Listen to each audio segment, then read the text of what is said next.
नमस्कार, मैं हूं विपिन बेबाक। स्वागत है आपका। उत्तर प्रदेश में रविवार को हुई बीजेपी प्रदेश कार्य समिति की बैठक को लेकर अयोध्या से समाजवादी पार्टी के सांसद अवधेश सिंह ने तंज कसा है। उन्होंने कहा है कि बीजेपी कोई बैठक कर ले या कोई भी उठक बैठक कर ले, उनका समय खत्म हो चुका है। अब अखिलेश यादव के पीडीए का समय है। उन्होंने दावा किया है कि आने वाले समय में बीजेपी का जाना तय है और इंडिया अलायंस की सरकार बननी तय है। सपा सांसद अवधेश सिंह ने बीजेपी की बैठक पर निशाना साधते हुए कहा कि अब बीजेपी का समय खत्म हो चुका है। अब वो कोई भी बैठक कर लें, उससे कोई फायदा होने वाला नहीं है। अब समय समाजवादी पार्टी के पीडीए का आ गया है।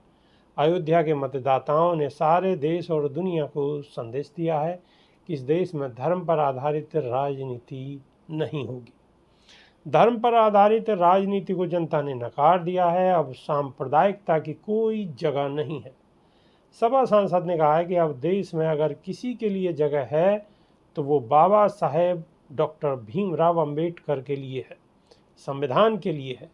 ये समय देश को संकट से बचाने के लिए है, लोकतंत्र को बचाने के लिए है। उन्होंने कहा कि अब देश से महंगाई खत्म करने और पढ़े लिखे नौजवानों को नौकरी देने का सवाल है। देश को खुशहाल और मजबूत राष्ट्र बनाने का सवाल है। इसीलिए हमारे अध्यक्ष अखिलेश यादव और राहुल गांधी ने देश के नेताओं के साथ मिलकर इंडिया गठबंधन बनाया है। अवधेश प्रसाद ने दावा किया है कि इंडिया गठबंधन काफ़ी हद तक सार्थक साबित हुआ है। आने वाले दिनों में बीजेपी की सरकार जाने वाली है और इंडिया गठबंधन की सरकार बनेगी। दरअसल लोकसभा चुनाव के बाद यूपी में जिस तरह से बीजेपी के अंदर घमासान देखने को मिल रहा है, बीजेपी के सहयोगी भी अब सरकार की कार्यप्रणाली पर सवाल उठा रहे हैं। उसे लेकर प्रदेश की सियासत गरमाई हुई है। बीजेपी के एक विधायक ने तो यहाँ तक कह दिया कि प्रदेश में बीजेपी की हालत खराब है।